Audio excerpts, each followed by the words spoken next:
اعمال میں آپ کو بتاؤں گا جس میں بظاہر آپ کو کوئی عبادت نظر نہیں آئے گی، یعنی بظاہر کوئی سجدہ نہیں ہے، کوئی تلاوت نہیں ہے، کوئی روزہ نہیں ہے، کوئی ذکر و اذکار نہیں ہے، لیکن اس کے کتنے بڑے بڑے اجر ہیں، کتنے بڑے بڑے انعام ہیں کہ آپ حیران ہوتے چلے جائیں گے کہ یار کمال ہے کہ یہ عمل اور اس کا ثواب اتنا زیادہ. اور اگر آپ اس کے پیچھے اس کی پروسیس کو سمجھیں گے، اس کے تھاٹ کو سمجھیں گے تو سمجھ آئے گا کہ اس اتنا بڑا اجر رکھنے کی ایک وجہ یہ بھی ہے کہ لوگ پیار سے رہیں، ماحول سافٹ رہے، کول ڈاؤن ہو کر رہیں، لڑائی جھگڑا نہ ہو اور سوسائٹی بہترین سوسائٹی بن جائے. چلتے ہیں، سٹارٹ کرتے ہیں مسکرانے سے. سبحان اللہ ہے، اسمائل کرنا. اب مجھے بتائیں نا، میں مسکراؤں یا آپ مسکرائیں، یہ اللہ کی عبادت تو بظاہر تو نہیں ہے. نہ میں سجدہ کر رہا ہوں، نہ نماز پڑھ رہا ہوں، نہ تلاوت کر رہا ہوں، مگر نبی پاک نے کیا فرمایا؟ میرے آقا علیہ الصلوۃ والسلام فرماتے تمہارا اپنے مسلمان بھائی کے لیے مسکرانا صدقہ ہے. اللہ اکبر، مسکرانا صدقہ ہے. سبحان اللہ. اچھا، اب اگر آپ اس کے پیچھے لاجک پہ چلے جائیں کہ مسکراہٹ یہ وہ خزانہ ہے، جتنا خرچ کرو یہ بڑھتا ہی ہے، کم نہیں ہوتا. میں مسکراتا ہوں، مجھے دیکھ کے سامنے والا بھی مسکراتا ہے، ٹھیک ہے نا. اچھا، آج انٹرنیشنلی یہ کورسز کروائے جا رہے ہیں کہ how to smile. Customer service کے لوگوں کو سکھایا جاتا ہے کہ زیادہ مسکرانا ہے تاکہ آپ کی کسٹمر سروس اچھی ہو، لوگ آپ کے قریب آئیں، آپ ہر دل عزیز بن جائے. مگر میرے آقا کتنا مسکرایا کرتے تھے. حضرت ابو درداء رضی اللہ عنہ صحابی رسول ہیں، جب آپ گھر آتے تھے نا اپنی وائف سے، اپنی زوجہ سے بات کرتے تھے، حضرت ام درداء رضی اللہ تعالیٰ عنہ سے، تو مسکرایا کرتے تھے. تو ایک دن زوجہ نے آپ سے پوچھ لیا کہ حضرت آپ اتنا مسکراتے ہیں، جب مجھے دیکھتے ہیں مجھے مسکراتے ہیں، اتنی اس کی کیا وجہ ہے؟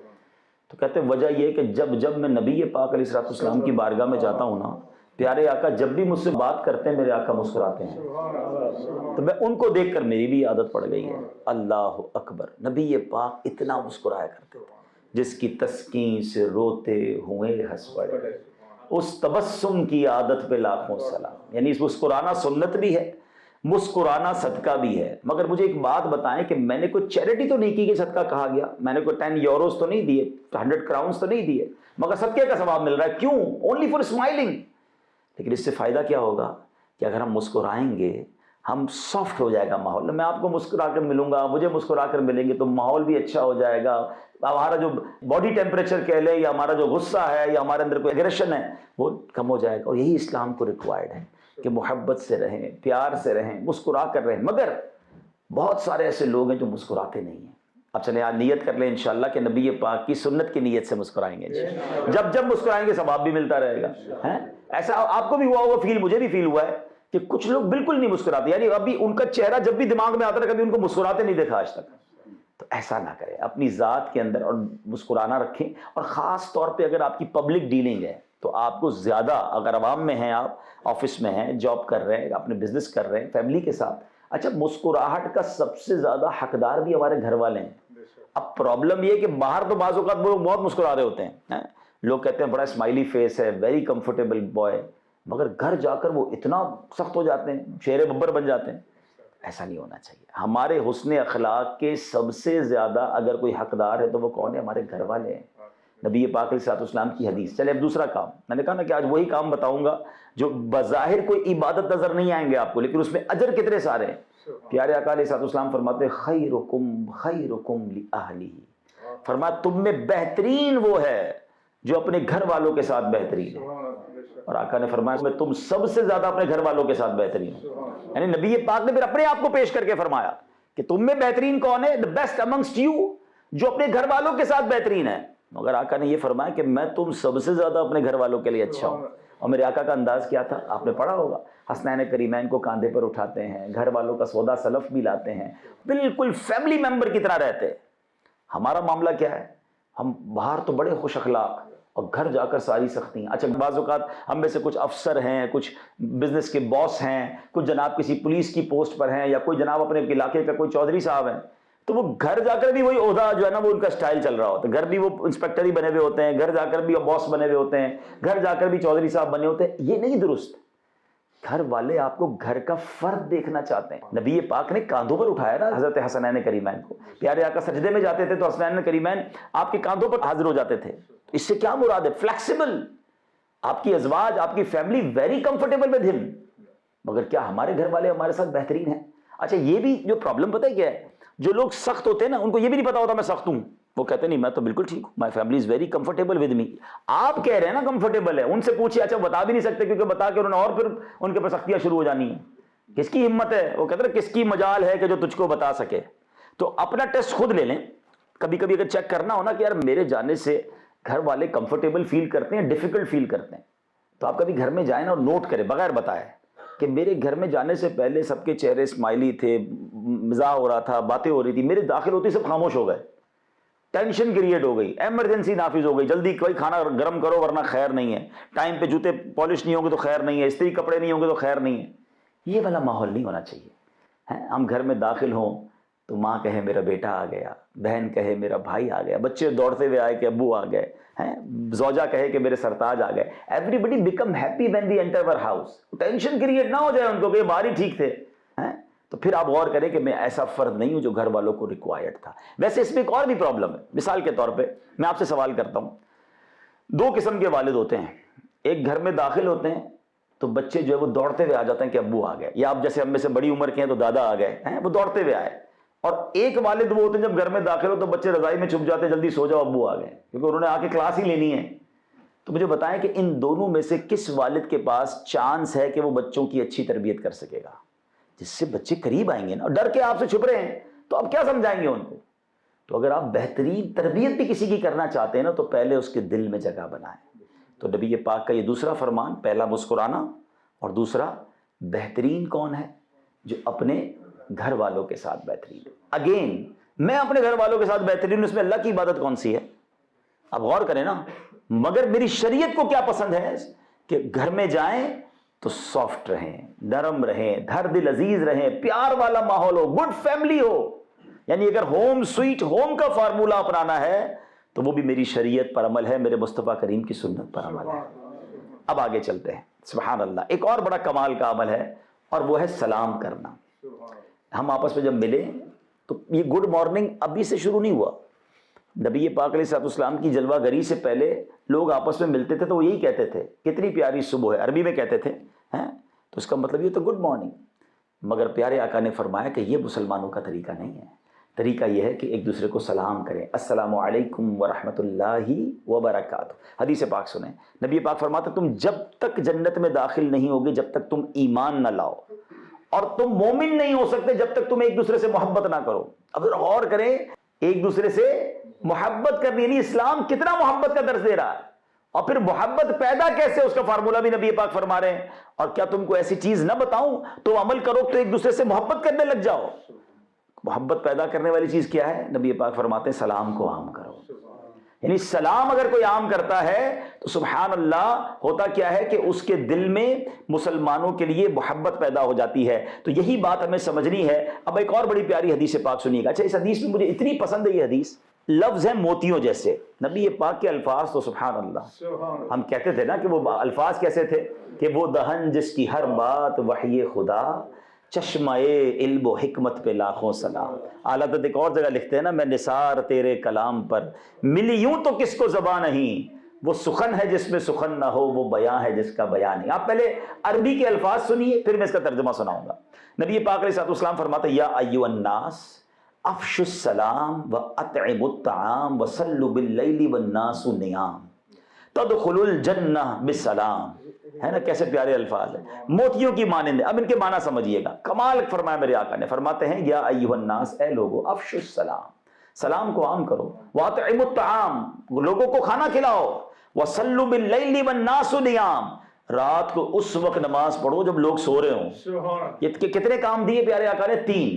افشوا السلام, سلام کو عام کرو, واطعموا الطعام, کھانا کھلاؤ, اور وصلوا باللیل والناس نیام, جب لوگ سو رہے اس وقت نماز پڑھو. تہجد پڑھنے والوں آپ کو مبارک ہو. یہ 3 کام کیے, پھر اس کا رزلٹ کیا ملے گا؟ What will be the reward? فرمایا تدخلوا الجنۃ بسلام, یہ 3 کام کر لو گے تو جنت میں سلامتی کے ساتھ داخل ہو جاؤ. ایک تو جنت میں داخلہ اور وہ بھی سلامتی کے ساتھ. تو یہ 3 کام آپ اپنی زندگی میں عام کریں کہ سلام. اچھا, اب اس میں بھی ذرا دیکھیں تو 3 میں سے 2 کام کون سے ہیں؟ سلام کو عام کرنا اور لوگوں کو کھانا کھلانا. مجھے بتاؤ نا, اس میں اللہ کی عبادت کہاں ہے؟ اس میں کون سا سجدہ ہے, کون سی تلاوت ہے؟ مگر مجھے اتنا بڑا انعام کیوں مل رہا ہے؟ کیونکہ میرا رب یہ چاہتا ہے, شریعت یہ چاہتی ہے, اسلام یہ چاہتا ہے کہ لوگ مل کر رہیں، بھوکے کو کھانا کھلائیں، غریب کی مدد کریں، پڑوسی کا خیال رکھیں، مسکرا کر ملیں، کوئی آ رہا ہے غصے میں تو اس کو معاف کر دیں، کسی کو غصہ آ رہا ہے تو بدلہ ڈالیں۔ یہ سارے کام وہ ہیں جو سوسائٹی کو بہترین کرتے ہیں، اور ان سب کے اجر کیسے کیسے ہیں سنتے جائیے، اور اپنے مسلمان ہونے پر فخر کرتے جائیے۔ انفارچونیٹلی جن کے پاس علم نہیں ہوتا، دین پڑھا ہوا نہیں ہوتا، وہ مسلمان ہونے پر شرمندہ گھوم رہے ہوتے ہیں۔ جب دوسرے ملکوں میں لوگوں کا حقوق العباد کے معاملات دیکھتے ہیں، ہیومینٹی کو دیکھتے ہیں، ان کے جناب کیئرنگ کے سسٹم کو دیکھتے ہیں، تو کہتے ہیں یار کیا نظام ہے، انہوں نے کلمہ نہیں پڑھا لیکن جناب ان کے پاس تو تمام حقوق العباد کے معاملات ہیں، کتنا دوسرے کا خیال ہے۔ ارے ہمارے دین کو پڑھا آپ نے نہیں ہے، ورنہ خدا کی قسم اسلام تو وہ ہے جو جانوروں کے بھی حقوق بیان کرتا ہے، اسلام جانوروں کے ساتھ بھی بہترین سلوک کا بیان کرتا ہے۔ ایک بار نبی پاک علیہ الصلوۃ والسلام کہیں وضو فرما رہے تھے، پیارے آقا نے وضو کیا، ابھی وضو فرما رہے برتن سے، تو ایک پیاسی بلی قریب آئی، نبی پاک نے وہ برتن اس کے آگے کر دیا۔ میرا اسلام تو یہ ہے، میں دوسروں سے کیوں انسپائر ہوں؟ اگر میں اپنا خود اسلام نہیں پڑھ رہا اور اس پر عمل نہیں کر رہا تو یہ کس کا قصور ہے؟ یہ میرا قصور ہے۔ میرے دین کی تعلیمات تو اتنی شاندار ہیں کہ آج بھی اگر 100% اسلام کہیں کسی بھی سوسائٹی میں امپلیمنٹ کر دیا جائے تو وہ سوسائٹی دنیا کی بہترین اور دنیا کی سب سے پاپولر سوسائٹی ہوگی، کہ لوگ مثالیں دیں گے کہ جناب یہ وہ لوگ ہیں جو ایک دوسرے کا خیال رکھنے والے، معاف کرنے والے، درگزر کرنے والے، ایثار کرنے والے ہیں۔ آپ سنتے جائیے۔ اور یہ سلام تو کیسی کمال کی نیکی ہے۔ اب مجھے بتائیں نا سلام کیا ہے؟ جب میں آپ سے ملتا ہوں کیا کہتا ہوں؟ السلام علیکم ورحمۃ اللہ وبرکاتہ، اللہ کی آپ پر سلامتی ہو، رحمت ہو، برکتیں ہوں۔ سامنے والا کیا کہتا ہے؟ وعلیکم السلام ورحمۃ اللہ وبرکاتہ، اللہ کی طرف سے آپ پر بھی سلامتی ہو، رحمتیں ہوں، برکتیں ہوں۔ مجھے بتائیں دونوں ایک دوسرے کو دعا دے رہے ہیں، جو گریٹنگ، جو ملاقات سلام سے شروع ہو رہی ہے، پھر جھگڑا کہاں رہے گا؟ میں تو اسٹارٹ ہی دعا دے رہا ہوں نا، آپ بھی مجھے دعا دے رہے ہیں، تو دوستی تو ہو جانی ہے، دشمنیاں کہاں بچیں گی؟ پرابلم یہ ہے کہ ہم سلام بھی اب نہیں کرتے، good morning, good evening, hello, how are you, کیا حال ہے جناب، اور سناؤ۔ مسلمان کی ابتدا ایسے نہیں ہوتی ہے۔ اچھا پھر سلام بھی پراپر کرنا نہیں آتا، السلام علیکم، السلام علیکم۔ بھائی اللہ کا نام ہے سلام، اللہ کا صفاتی نام ہے، دعا ہے اور اس کی برکتیں ہیں، 90 رحمتیں اسے ملتی ہیں جو سلام میں پہل کرتا ہے۔ سلام میں پہل کرنے کا کیا فائدہ ہے پتہ ہے؟ آپ جب سلام پہل کرتے ہیں نا تو اس کا مطلب آپ اپنے اندر تکبر کو ختم کر رہے ہیں۔ اچھا بندہ کبھی کبھی سوچتا ہے یار یہ اتنا آسان ہے تو لوگ ایسا کرتے کیوں نہیں ہیں؟ آسان نہیں ہے جناب، شیطان دل کو قبضہ کر لیتا ہے۔ میں کیوں سلام کروں؟ میں بڑا ہوں، یہ چھوٹا ہے، یہ پہلے سلام کرے، میں امیر ہوں، یہ غریب ہے، یہ میرا ملازم ہے، یہ پہلے سلام کرے، میں سلام کیسے کر سکتا ہوں؟ میرا یہ مقام ہے۔ یہی میں تو ختم کرتا ہے سلام، کہ اگر سلام میں پہل کر دے تو اسے 100 میں سے 90 رحمتیں اسے ملتی ہیں جو سلام میں پہل کر دیتا ہے۔ اگر آپ کو یہ کہہ دیا جائے کہ آپ دونوں جب ملیں گے 100 یورو ملیں گے، مگر 90 اس کو ملیں گے جو سلام میں پہل کرے، اب بتائیں کون ہے جو پہل نہیں کرے گا؟ یا 90 یورو ہر سلام پر؟ مجھے بتائیں 90 یورو زیادہ یا 90 رحمتیں زیادہ؟ غور کریں۔ اور سبحان اللہ، ہم چاہتے نہیں نا دل سے تکبر ختم ہو، ایکچولی یہ علاج بھی ہے۔ علماء نے فرمایا کہ اگر کوئی چاہتا ہے میرے دل سے تکبر ختم ہو جائے تو سلام کو عام کرے، سلام میں پہل کرتا چلا جائے، جس کو جانے جس کو نہ جانے، السلام علیکم، السلام علیکم ورحمۃ اللہ، آپ آگے بڑھ کے سلام کریں، انشاءاللہ آپ دیکھیں گے آپ کا دل عاجزی کا پیکر بن جائے گا۔ اور مزے کی بات بتاؤں، وہ لوگ جو اس زوم میں ہوتے ہیں نا کہ میں کیوں سلام کروں، سامنے والا کرے، چھوٹی عمر کا ہے، کم پیسے والا ہے، میرا ملازم ہے، میں اچھا اس میں جو بظاہر مذہبی حلیے والا ہے اسے بھی اللہ پاک تکبر سے بچائے کہ یار یہ تو نماز بھی نہیں پڑھتا، میں نمازی، اس کو سلام کرنا چاہیے۔ نہیں، میں نبی پاک کا ایک انداز آپ کو بتاتا ہوں، سبحان اللہ صلی اللہ تعالی علیہ وسلم، میرے آقا تو سب کے آقا ہیں نا۔ صحابہ کرام علیہ رضوان کہا کرتے کہ ہم جب پیارے آقا کی بارگاہ میں جاتے نا، اس سے پہلے کہ ہم سلام عرض کرتے نبی پاک سلام ارشاد فرماتے، میرے آقا سے بڑھ کر تو کوئی نہیں نا۔ اچھا صحابہ کرام کہتے کبھی کبھی تو ہم پلان کر کے جاتے تھے کہ آج جا کر ہم نے پہلے سلام کرنا ہے، مگر کہتے کہ اس سے پہلے کہ ہم سلام کریں سرکار دو عالم علیہ السلام سلام فرما دیا کرتے۔ بلکہ علماء تو ایک اور عشق بھری بات فرماتے ہیں کہ اگر آج بھی کوئی مدینہ شریف چلا جائے، سنیے گا ذرا غور سے، روضہ رسول پر جائے، اس سے پہلے کہ ہم سلام پیش کریں پیارے آقا اپنی عادت کے مطابق آج بھی سلام میں پہل فرماتے ہیں۔ تیری عاجزی پہ لاکھوں، تیری سادگی پہ لاکھوں، ہو سلام عاجزانہ مدنی مدینے والے۔ اللہ کو پسند یہ ہے، شریعت کو پسند یہ ہے کہ محبتیں بڑھ جائیں، پیار بڑھ جائے، انسان تکبر نہ کرے، عاجزی کا پیکر ہو جائے۔ اور اس میں بھی نیکیاں کس طرح ہیں اب یہ بھی سمجھ لیجئے گا۔ اگر کوئی صرف السلام علیکم کہتا ہے تو 10 نیکیاں، ورحمت اللہ ملا لے تو 20 نیکیاں، اور وہ برکاتوں بھی شامل کر لیں تو 30 نیکیاں ملتی ہیں. تو اب خود ہمیں لالچ ہونی چاہیے نیکیوں کی، اس سے آگے نہیں ہے، یاد رکھیے. کچھ لوگ اس کے بھی آگے بہت بڑھا رہے ہوتے سلام، ایسا نہیں ہے. اب آگے چلتے ہیں، ایک اور کمال کا کام. میں صرف انہی کاموں کو آج آپ کے سامنے بیان کروں گا جس میں بظاہر آپ کو کوئی عبادت نظر نہیں آئے گی، مگر اجر کتنے بڑے ہیں اور اس کا کرنچ کیا ہے، اس کی سمجھیے کہ ضرورت کیا ہے، کہ جیسے جیسے آپ یہ کام کرتے جائیں گے بیسٹ سوسائٹی بنتی جائے گی. حدیث پاک ہے تحادو تحابو، ایک دوسرے کو تحفے دو، اس سے تم میں محبت بڑھے گی. ایک دوسرے کو گفٹ دیں، اس سے محبت بڑھے گی. یعنی مسلمان ایک دوسرے کو پیار سے رہیں، محبت سے رہیں، اور یہ میرے اسلام کا طریقہ ہے. اور سبحان اللہ اگر اچھی نیت کے ساتھ تحفہ دیا جائے. اچھا تحفے میں بھی اگر انسان کا ذہن اور اچھا ہونا تو ایک اور کام کرنا چاہیے. چلیں بات چلی ہے کہ ہمارے یہاں کچھ بعض اوقات کچھ ریت رواج ہیں، ہم وہی تحفے دے رہے ہوتے ہیں اور بظاہر وہ تحفے کسی کام کے بھی نہیں ہوتے. اب ہم کسی کے گھر جاتے ہیں، نارملی پہلا کیا تحفہ ملتا ہے؟ گلدستہ. اب ایک بندہ اس گلدستے کا کیا کرے گا؟ اور ایک ہی بندے کو 4 گلدستے دے دیں ہم، وہ بندہ ویسے بھی اگر ٹریولر ہے تو گلدستے لے کر کہاں جائے گا؟ اچھا یہ پیسے سے آتے ہیں، فری تو آتے نہیں ہیں. اس کی جگہ اگر اتنی ہی پیسوں کی آپ کوئی کتاب دے دیں، کوئی اسلامک بک دے دیں، وہ جب تک پڑھتا رہے گا آپ کو ثواب ملے گا. اچھا آپ نے کہہ رہے کتاب کے علاوہ کچھ دینا ہے، کوئی تسبیح تحفے میں دے دیں. اچھا اتنے بھی دے دیں گے تو وہ لگائے گا تو خوشبو ملے گی نا اس سے. بعض اوقات ہم کچھ ایسے تحفے دیتے ہیں جو سامنے والے کے کسی کام کے بھی نہیں ہوتے، تو اس کی بجائے وہ تحفے دیں جو نیکیاں بڑھانے کا سبب بنے. تو بہت اچھا. اب امام صاحب کو تحفے کون سے دیتے ہیں لوگ؟ ایک یہ بڑا مسئلہ ہے. امام صاحب کو جس نے بھی دینا جا نماز دینی، یہ امام صاحب کو جا کر جناب انہوں نے وائٹ کپڑے کا سوٹ دینا ہے. اب امام صاحب کے پاس پتہ کتنی جا نماز بچھا کے وہ نماز پڑھیں گے. بھائی آپ کے گھر میں ایک جا نماز ہے، کئی سالوں سے آپ پڑھ رہے ہیں، امام صاحب کے 50 جمع ہو گئی ہیں، لیکن ہر بندے نے جا کے جا نماز. بھائی امام صاحب کو آپ، میں سے مشورہ دیتا ہوں علماء کرام کو بالخصوص، جب بھی علماء کرام اور مسجد کے امام صاحب کو کوئی تحفہ دینا، بیسٹ یہ کہ انہیں کیش دے دیں تاکہ ان کو جو لینا ہے وہ لے لیں. اب پتہ چلا آپ کسی کو سوٹ دے رہے ہیں، اس کے پاس سلائی کے پیسے نہیں ہیں. اچھا اب میں یہاں آپ کے یہاں تو چلیں پھر بھی ماشاءاللہ ویل آف ہوتے ہیں. میں پاکستان کی مثال دیتا ہوں، ہمارے یہاں کئی بیچارے کسی کے گھر میں بچے کے دوائی کے پیسے نہیں ہیں اور اس کو آپ نے 1000 روپے کا ہار پہنا دیا، اس کو 2000 روپے کی جانماز دے دی، حالانکہ دونوں چیزوں سے اس کا کوئی کام نہیں ہوا. وہی 2-3 ہزار اسے مل جاتے تو شاید اپنے بچے کو علاج کروا لیتے. تو اگر یہ سینس ہو جائے کہ ہمیں کس کو تحفہ وہ دیں جس کی اس کو ضرورت ہو اور وہ اس کو استعمال کرے. جب آپ کوئی ایسا تحفہ دیں گے جس کو وہ یوز کرے گا تو آپ یاد آتے رہیں گے کہ یار فلاں نے دیا تھا. میں مثال دیتا ہوں، ویسے تو یہ صرف سیکھنے کے لیے کہ پروڈکٹیو گفٹ، جیسے سب سے بیسٹ تو کتاب ہوتی ہے، کوئی دینی کتاب ہو جائے، تسبیح ہو جائے، عطر ہو جائے، کہ انسان اس کو یوز کرے تو آپ اسے یاد آئیں گے. اسی طرح جو روز مرہ کی چیزیں ہوتی ہیں. میں ایک بار پاکستان کے شہر لاہور گیا تو ایک چھوٹی عمر کا لڑکا تھا، چھوٹی عمر سے بہت بالغ تھا. وہ آیا اور اس نے مجھے میرے اپنی ایک تھیلی پکڑا کے وہ چلے گئے. میں نے بعد میں اس میں کھولا، اس میں جرابیں تھیں. تو میں نے کہا یہ کیسا تحفہ دیا، اچھا لگا مجھے.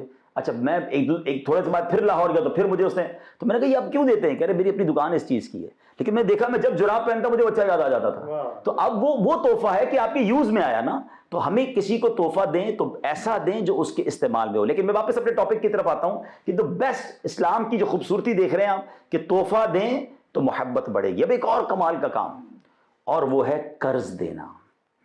اب قرض جو لون دینا ہے وہ کتنی بڑی نیکی ہے آپ کو پتہ ہے؟ نبی پاک علیہ الصلوۃ والسلام شب معراج کو تشریف لے گئے. آپ نے جنت کے دروازے پر لکھا ہوا دیکھا کہ صدقے کا ثواب 10 گنا ہے اور قرض کا ثواب 18 گنا ہے. تو نبی پاک نے جبریل امین سے پوچھا کہ اے جبریل، یہ 10 گنا تو صدقے کا ثواب اور قرضے کا 18 گنا کیوں ہے؟ کہا حضور مسئلہ یہ ہے کہ صدقہ تو ہر آدمی مانگ رہا ہوتا ہے، پتہ بھی نہیں چلتا کہ وہ جناب نیڈی ہے یا نہیں ہے. فرمایا قرضہ وہی لیتا ہے جو نیڈی ہوتا ہے، جو ضرورت مند ہوتا ہے. ایک شخص تھا، بڑا گناہگار تھا، اس کا انتقال ہو گیا. جب اس کا انتقال ہوا تو کسی نے خواب میں دیکھا کہ تمہارے ساتھ کیا معاملہ ہوا. کہتا اللہ نے میری بخشش فرما دی. کہ تجھے کیسے بخش دیا؟ تو بڑا گناہگار تھا. کہا گناہگار ضرور تھا مگر میری عادت تھی میں لوگوں کو قرضہ دیا کرتا تھا. ایک بندہ رکھا تھا جو پیسے وصول کرنے جاتا تھا، اس کو میں نے ایک سمجھائی بھی تھی بات، دیکھ پہلے پیسے وصول کرنا، کوئی ملے نا پریشان اور مہلت مانگے تو اس کو مہلت دے دینا، اور تجھے لگے کوئی بالکل ہی کلاش ہو گیا ہے، بڑا ہی تنگ دست ہو گیا تو اس کو معاف کر دینا. مرنے کے بعد مجھے بتایا گیا کہ تو میرا بندہ ہو کر میرے بندوں کو معاف کرتا تھا، میں نے تیرے سارے گناہ معاف کر دیے. تو کبھی کبھی کوئی قرضہ معاف بھی کر دیا کرو. کبھی کوئی بیچارہ پریشان آئے تو اس کو تھوڑا ٹائم مزید بڑھا دیا کرے، اس نیت کے ساتھ کہ میرے ثواب کا میٹر جاری ہے. اب آتے ان لوگوں کی طرف کہ جو قرضہ لے کر بالکل ہی چینج ہو جاتے ہیں. یہ اتنا بڑا مسئلہ ہے کہ قرضہ لینے سے پہلے بندہ اور ہوتا ہے، قرضہ لینے کے بعد بندہ ہی بدل جاتا ہے. اتنی منتیں کر کے لیتا ہے, آپ فکر ہی نہ کریں, ٹائم پہ دے دوں گا, بس آپ کی بڑی مہربانی, میرے بچے بھی آپ کو دعا دیں گے. پیسے لینے کے بعد بندہ ایسا غائب ہوتا ہے کہ بندہ ڈھونڈتا ہے گیا کدھر, نہ فون اٹھاتا ہے میرا, نہ جواب دیتا ہے. تو یہ زیادتی ہے. یہ لوگ جو ایسا کرتے ہیں نا, ان کی وجہ سے ان لوگوں کو بھی اب قرضہ ملنا بند ہو گیا جو بیچارے نیڈی ہوتے ہیں. اگر آپ نے کسی کا قرضہ لیا ہے, سب سے پہلے تو جب لیں اس وقت دینے کی نیت ہونی چاہیے. اگر دینے کی نیت نہیں ہے تو ایک بات یاد رکھیے گا, آپ تو برباد ہوں گے, اللہ اسے نواز دے گا جس کے پیسے کھائے جاتے ہیں. آپ دنیا میں دیکھ لیں, جس کے پیسے کھائے گئے نا, اللہ نے اس کو تو کہیں سے دے دیا. جس نے کھائے ہیں وہ برباد ہو گیا. اور جس نے دینے کی نیت کی ہوتی ہے نا, روایتوں میں آتا ہے اللہ فرشتوں کے ذریعے مدد کرتا ہے, وہ بندہ قرضہ اتار لیتا ہے. تو اپنا قرضہ آپ جب بھی لیں, پہلی نیت یہ ہو کہ یا اللہ میں نے قرضہ اتارنا ہے, مجھے قرضے والی موت نہیں چاہیے. سرکار دو عالم علیہ السلام نے ایک بار ایک جنازہ پڑھانے سے انکار فرما دیا جب پتہ چلا کہ اس پر قرضہ ہے. تو یاد رکھیے, ایسی موت اللہ ہمیں نہ دے کہ ہم پر کوئی قرضہ ہو. اگر قرضہ ہے تو پہلی فرصت میں اسے اتارنا چاہیے. اچھا, کچھ لوگوں کا یہ بھی پرابلم ہے, سب کچھ ہوتا ہے, قرضہ نہیں دینا پھر بھی. گھر میں سامان بھی ہے, سارے گھر کے کام چل رہے ہیں, گھومنا پھرنا بھی چل رہا ہے, حج عمرے بھی چل رہے ہیں, اور پیسے نہیں لوٹانے. اب اس کا بھی فارمولہ سن لیں کہ جس کے پاس مال ہوتے ہوئے اگر وہ قرض نہیں لوٹا رہا تو اس کو روزانہ ہر لمحے گناہوں کا میٹر جاری ہے. ہاں, اس کو تو نیکی مل رہی ہے, جتنے پیسے دیے نا اس کو روز ثواب مل رہا ہے. اور جو نہیں دے رہا, جان بوجھ کر نہیں دے رہا, تنگ کر رہا ہے, تو اب اسے ہر گھڑی گناہ مل رہا ہے. تو یہ سوچ لے کہ یہ اللہ کی بارگاہ میں کیا منہ دکھائے گا. اور قرضے کا بوجھ لے کر گیا تو ادھر تو پیسے دینے ہیں نا, ادھر نمازیں دینی پڑیں گی.